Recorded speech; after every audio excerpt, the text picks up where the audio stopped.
देखो क्या होता है ना कि जब आप कोई अब्सर्डिटी बनाते हो तो हम एज ऑडियंस मूवी के हिसाब से अपने आप को एडजस्ट कर लेते हैं कि हाँ भाई सामने ब्रेन रॉट चल रहा है तो हम भी क्यों ही दिमाग लगाएं। लेकिन जब ना वही मूवी आपको ज्ञान चोदने लग जाए तो आपको अचानक से होश आता है कि सारे मिलके हमको पागल बना रहे हैं मादर चोद के बच्चे। तो सनी देओल की लेटेस्ट फिल्म जाट भी कुछ ऐसा ही है। और देखो मैं ये बिल्कुल मानता हूँ कि ये सनी देओल की इस वर्जन को हम कब से बड़े पर्दे पे देखना चाह रहे थे, लेकिन जहाँ पे एक्टर्स एज वाइज अपना बेस्ट परफॉर्मेंस देने की कोशिश कर रहे थे, मूवी के मेकर्स ने इतनी अब्सर्डिटी दिखाई है स्पेशली सेकंड हाफ में, मतलब आप बिलीव नहीं करोगे कुछ भी चप्पल छाप हरकतें चल रही होती हैं। वेल हेलो, मेरा नाम है जॉयदीप राजकुमार और पता है वो होता है ना कि एग्जाम की स्टार्टिंग में आप एकदम झक्कास तरीके से एकदम कॉन्फिडेंस में लिखते हो, लेकिन एंडिंग आते आते कुछ भी बकचोदी पेल के आ जाते हो। और ये फिल्म बस वही है। अब देखो आई नो कि ये टिपिकल साउथ मास मसाला फिल्म है जिसमें ब्रेन रॉट चीजें होती हैं, आई अंडरस्टैंड। और ऐसा नहीं है कि मैं मास मसाला मूवीज एंजॉय नहीं करता हूँ। इस तरह की फिल्म्स मेरे लिए एस्केप फ्रॉम रियलिटी टाइप की गिल्ट प्लेजर होती हैं। लेकिन आप अगर अपनी फिल्म को स्टेरॉइड्स पे रख रहे हो तो पूरी फिल्म को वैसा ही कैरी आउट करो ना। क्यों फालतू में मूवी को खींचने के लिए अपनी फिल्म में ज्ञान चोदे जा रहे हो। और आपको बेटर तरीके से समझाने के लिए इसका स्टोरी एक्सप्लेन करता हूँ। तो कहानी बेसिकली दो प्लॉट पॉइंट से स्टार्ट होती है, जहाँ भी मूवी की ओपनिंग श्रीलंका के सीन से स्टार्ट होती है, जिसमें जफाना टाइगर फोर्स का ही एक एक्स मिलिटेंट रणतुंगा अपने भाइयों के साथ इलीगली इंडिया में गोल्ड चुरा के भाग के आता है एंड आंध्र प्रदेश में आके कुछ 25 से 30 गांव में कब्जा करके वहाँ का माफिया किंग बन जाता है। सो नेक्स्ट प्लॉट पॉइंट में बलदेव प्रताप सिंह जो कि आर्मी के जाट रेजिमेंट का ब्रिगेडियर होता है, जो कि चेन्नई से अयोध्या जा रहा होता है by train. So train Andhra Pradesh की चिराला एरिया में रुक जाती है, जिसमें सिर्फ इडली डोसा खाने के लिए बलदेव एक ढाबा में चला जाता है। तो मूवी यहीं से एस्केलेट होना स्टार्ट होती है जब रणतुंगा के आदमी आते हैं उसी ढाबा पे और आके गलती से बलदेव का इडली का प्लेट गिरा देते हैं। तो जब बलदेव ये बोलता है कि भाई तू सॉरी बोल दे, लेकिन वो छिछोरा ये बोलता है कि मैं रणतुंगा का आदमी हूँ। तो बलदेव ये बोलता है मैं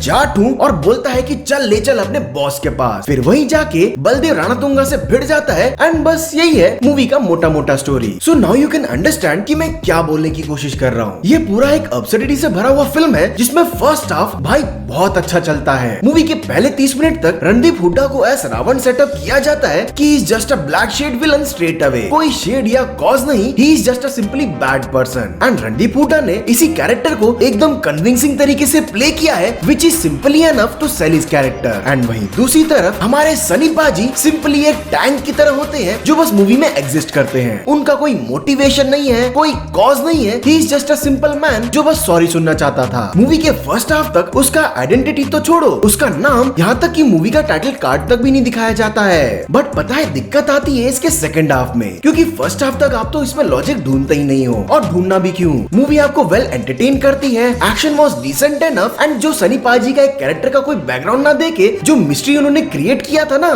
कहीं उनके कैरेक्टर को इंट्रिगिंग बना रहा था। लेकिन जैसे जैसे उनके कैरेक्टर को 3 बार इंट्रोड्यूस किया जाता है, मूवी के कच्चे वहीं से फटना स्टार्ट हो जाते हैं। और पता है यही रीजन है कि जोकर कभी भी बैटमैन की आइडेंटिटी जानने की कोशिश नहीं करता है, क्योंकि पता है हाफ द फन उसी मिस्ट्री जानने में है कि नकाब के पीछे कौन है। क्योंकि पता है जैसे हमारे बड़े बुजुर्गों ने कहा है, जैसे जैसे सामने वाला आपको हद से ज्यादा जानने लगता है ना, आपकी इज्जत उसकी नजरों में कम होती जाती है। And same goes for third act of this movie. Movie आपको सेल तो बहुत कुछ करने की कोशिश करती है, लेकिन क्या होता है ना, जब तक मूवी माइंडलेस होके चलती है ना तब तक तो हम भी इतना नहीं सोचते हैं। लेकिन जैसे ही मूवी सेकंड हाफ में ज्ञान चोदने लग जाती है ना, फिर आप मूवी में कमियां गिनने लग जाते हो। मूवी अचानक से साईफाई बन जाती है, होलोग्राम वाले कंप्यूटर स्क्रीन आ जाते हैं, यूथेरियम जैसे एलिमेंट्स को इंट्रोड्यूस किया जाता है। फिर मूवी के स्टार्टिंग से रणदीप हुड्डा को एज माफिया दिखा रहे थे, लेकिन मूवी के एंडिंग में अचानक से वो डिप्यूटी कमांडर ऑफ जेटीएफ बन जाता है। और अभी रुको, बात खत्म नहीं हुई है। सनी देओल को पहले एज बुलडोजर बोल के इंट्रोड्यूस किया जाता है, फिर अचानक से वो आर्मी के जाट रेजिमेंट का ब्रिगेडियर बन जाता है, जो कि कारगिल और यूरी सर्जिकल स्ट्राइक और बालाकोट एयर स्ट्राइक में सोल्जर था। मतलब भाई कुछ भी चल रहा होता है। तो now you can understand my frustration जो मैंने थिएटर में बैठ के विटनेस किया था। मूवी आपको कोई एक्सप्लेनेशन देने का